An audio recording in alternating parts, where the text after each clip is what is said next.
Estamos de volta, seja bem-vindo ao Lance Livre, eu sou o Cop, viemos aqui hoje no Paulistano conversar com o Jonathan, um dos melhores defensores do Brasil, um dos melhores alas pivôs do Brasil. Beleza, Jonathan? Opa, tudo bem? Certo? Tranquilo?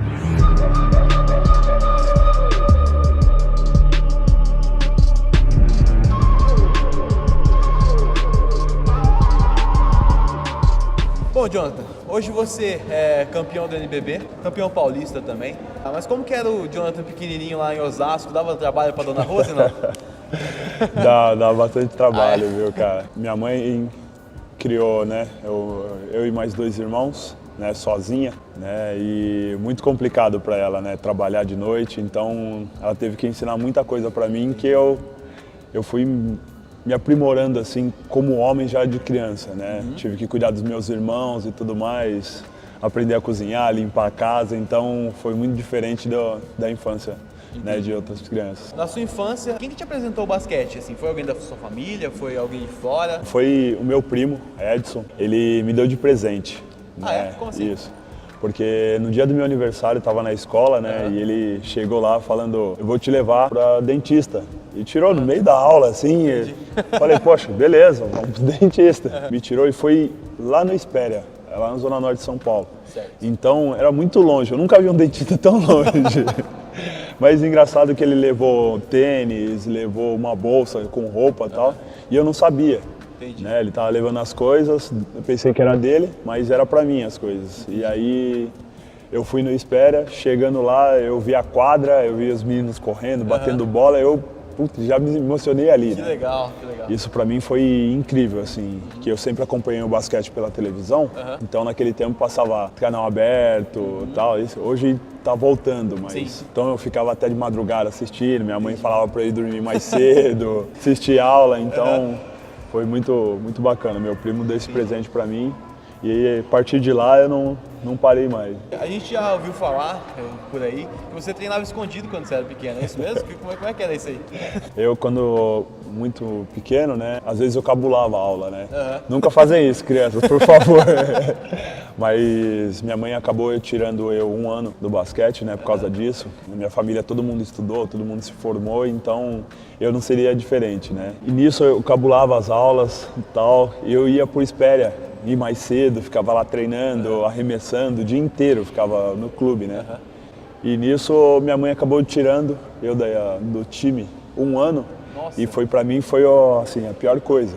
Né? Você tinha quantos anos nessa época? Eu tinha 12, 13 anos. Entendi. E isso foi muito ruim pra mim, porque naquela época nunca tinha sido campeão e no ano que eu parei, os caras foram campeão. Nossa. Então isso pra mim foi, foi uma dor muito forte. E minha mãe falou assim, se você não estudar, você não vai ser ninguém na vida. Né? E minha mãe falou, então você vai estudar, se você não estudar, você não vai jogar basquete. E aí acabei metendo a cara nos livros mesmo. Aí comecei a estudar. E nisso os diretores, depois foi campeão, todos os diretores me chamavam, né, ligavam em casa todos os dias, falavam, deixa o Jonathan voltar, deixa o Jonathan voltar. E nisso ela falava, não, ele só vai voltar se ele estiver bem nas aulas.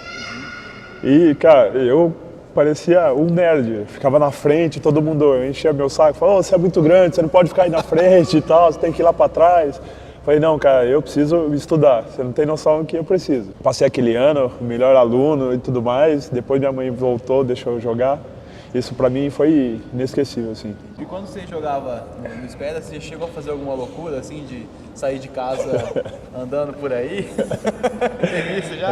Essa aí eu me orgulho muito, né, cara? Porque nessas épocas que eu fugia da escola, eu tive um jogo. E naquela época eu não tinha condição. E minha mãe trabalhava, tudo mais, e não teve condições. Ou ela ia trabalhar, ou ia jogar. E nisso deu na minha cabeça, eu falei para meus irmãos, cara, fica quietinho aqui em casa, não faz nada. Eu peguei minha malinha, como eu morava em Osasco e não tinha como, a minha opção foi pedir para alguém, né? Eu pedi para alguns vizinhos e não consegui. E aí acharam que eu ia fazer coisa errada e tal. E nisso eu falei, cara, eu preciso jogar, eu não consigo ficar aqui em casa pensando nos meus amigos jogando, eu queria jogar.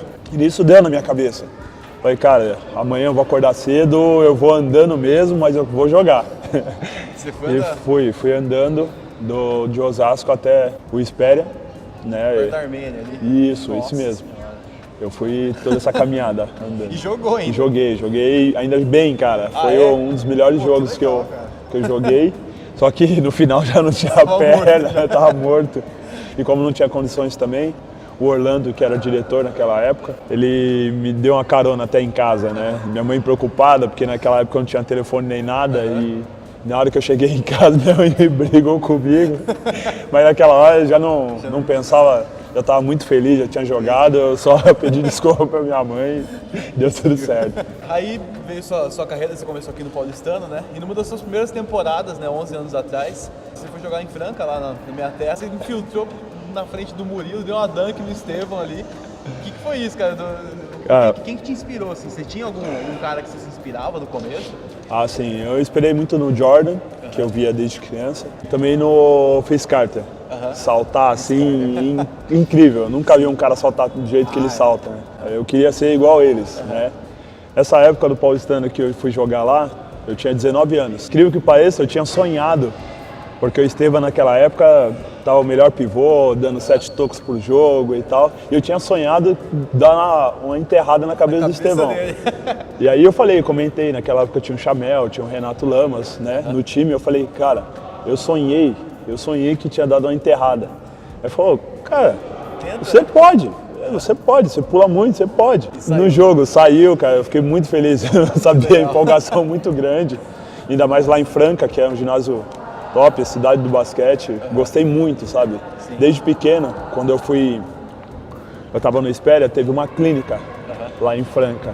E foi a primeira vez que eu tinha visto um ginásio daquele. Entendi. E eu falei pra mim mesmo, né, ainda vou jogar aqui. E jogou, né? Joguei, isso foi muito bom. Que legal. Bom, aí você começou no Paulistano, depois você foi jogar na Espanha, né? Isso.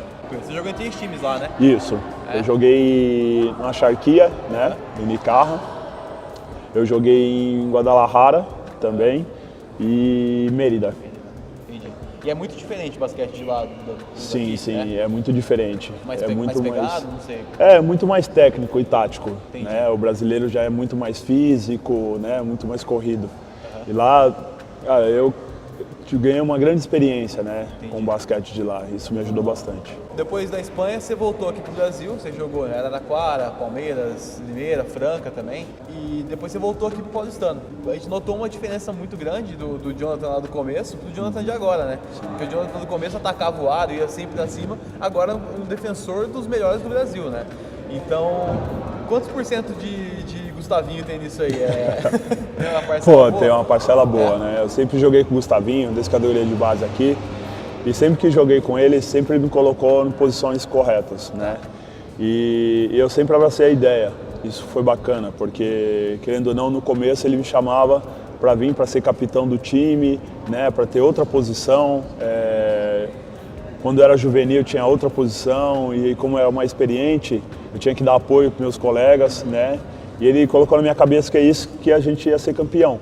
Então, para mim, eu coloquei na cabeça, cara, sendo cestinha, sendo o melhor defensor, o que eu quero o objetivo é ser campeão. Sim. Né? Ajudar meus companheiros a ser campeão. E isso foi feito e bem feito. Vezes, né? Que isso. E você chegou aqui cheio de moleque no time, né? Sim. O pessoal te chamava de tio, assim, não? Quem que era mais zoeiro daqui? Não, o Iago zoa muito, o Lucas Dias também, o Guilherme Hubner. Sempre brincaram, né? São o mais velho, é o vovô do time, brincadeiras saudáveis, isso é muito gostoso. Eu já vim assistir aqui alguns jogos, bom, torço pra Franca, e uma coisa que me deixava louco da vida é que todo mundo chuta de 3 nesse time, cara. Qual que é o segredo disso? Não é possível, todo mundo, pivô, ala, armador, todo mundo. Não, a gente adaptou o jogo para ser um jogo mais rápido, né? E nisso, como o time era muito atlético, né, a gente acabou treinando muito a bola dos 3. E a gente teve, com o treinamento, teve um bom aproveitamento, né? Sim. Tanto nos treinos era muito disputado também. E todos, até categoria de base, os meninos, arremessavam muito de 3. Então o Gustavinho viu que estava dando certo isso e foi abraçando a ideia. Então, com muito treino, muita confiança, a gente acabou o time inteiro chutando. Não, e com uma rotação fantástica também, todo mundo pontua no time, né? Sim, sim, isso que é o gostoso, né? Você vê o jogo coletivo dando certo, né? Sim, toda essa sua evolução, toda essa mudança te levou inclusive para a seleção, né? A Olimpíada tá no radar? Cara, é um sonho, né? É um sonho de todo atleta, né? Vestir a camiseta amarela, né? E o meu não é diferente, né? Eu sonho ganhar títulos pela seleção, né? Ser marcado na história. E eu quero, como aqui no Paulistano, eu quero deixar meu nome na seleção também. E além disso, teve uma outra coisa que mudou, né? Que foi o cabelo aí, né? O cabelo estileiro pra caramba, meio vilão do Pantera Negra aí. Olha a inspiração disso aí. Cara, foi muito bacana, mas aí eu queria mudar um pouco o estilo, sabe? Eu sempre mudei. Quando cheguei em Franca, eu tava de trança e tal, acabei mudando. E a minha mulher, né, a Jéssica, acabou falando assim, não, faz os dread e tal, muda um pouquinho e tal. Eu falei, poxa, eu vou fazer, eu vou tentar. E aí, como eu não tinha visto o filme, né, a galera, o Pantera, o Pantera, o Pantera. Eu, quem é Pantera? Eu falei, meu Deus, quem é esse cara? Eu falei, quero ver. Eu falei, não, você nunca viu o filme? Eu falei, não, nunca vi, cara, nunca vi. E aí, um tempo atrás, minha mulher falou assim, vamos no cinema, você vai assistir, você vai gostar e tal. E na hora que eu olhei, eu falei, não é possível, cara. Eu falei, tô me comparando com ele, poxa. E nisso me incentivou, né, a comemoração, as bolas de 3, sair fazendo, né, o sinal da Alcântara, isso é bacana. E pra finalizar aqui então, cara, uma ponte aérea, pode ser? Beleza? Bora. Cerveja ou Coca-Cola? Coca-Cola. Hip hop na estrada ou pagodão no churrasco? Pagodão no churrasco. Dá uma dunk ou um toco? Vou dar uma dunk. A dunk é melhor? E por último, e não menos importante, a pizza aqui de São Paulo ou o dogão lá de Osasco? A pizza de São Paulo. Valeu. Beleza? Obrigado, mano. Não, que isso. Obrigado a você.